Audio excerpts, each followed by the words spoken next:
ตื่นเช้ามาในห้องเล็กๆไฟนีออนสาดเสียงนาฬิกาปลุกดังก่อนฟ้ายังไม่สว่างเหงื่อไหลทุกวันงานหนักมือช้าแต่ในใจยังมีรูปเธอกับเสียงเรียกพ่อแม่คำเช้าเงินที่ส่งกลับบ้านอาจช้าหน่อยก็จริงแต่ทุกบาททุกสตางค์คือรักที่ฉันยังมีให้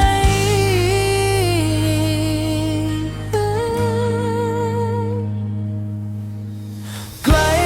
บ้านแต่ใจยังอยู่ตรงนั้นทุกอย่างก้าวที่เหนื่อยล้าคือก้าวเพื่อวันพรุ่งนี้ฟ้าที่ต่างสีคนที่ต่างภาษาแต่ความฝันเดียวกันนะเราจะกลับไปด้วยกัน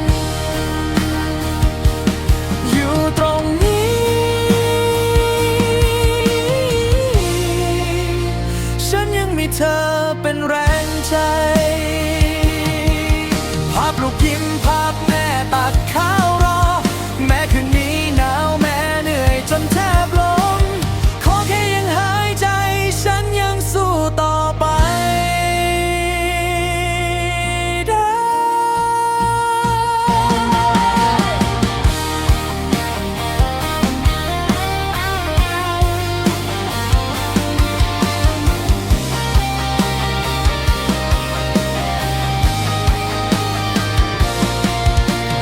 บางวันภาษาเขินบางวันเจ้านายดุบางวันคิดถึงกลิ่นข้าวเหนียวมะม่วงสุกในสวนแต่ฉันจำได้ดีวันที่สัญญากันไว้เดี๋ยวจะกลับไปนะจะสร้างบ้านหลังใหม่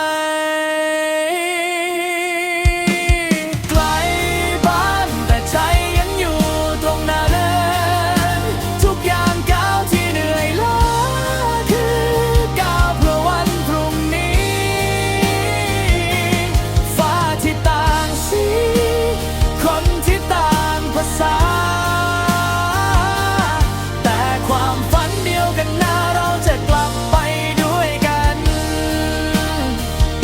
เมื่อไรที่ท้อหลับตาลงสักครู่ลองนึกถึงเสียงหัวเราะที่บ้านหลังเล็กๆนั้นน้ำตาหยดนี้ไม่ใช่เพราะอ่อนแอแต่มันคือพลังที่จะทำให้ฉันยืนหยัด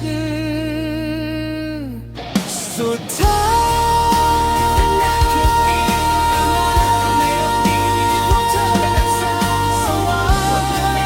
เราจะได้กอดกันอีกจนกว่าจะถึงวันนั้นฉันจะสู้ต่อไป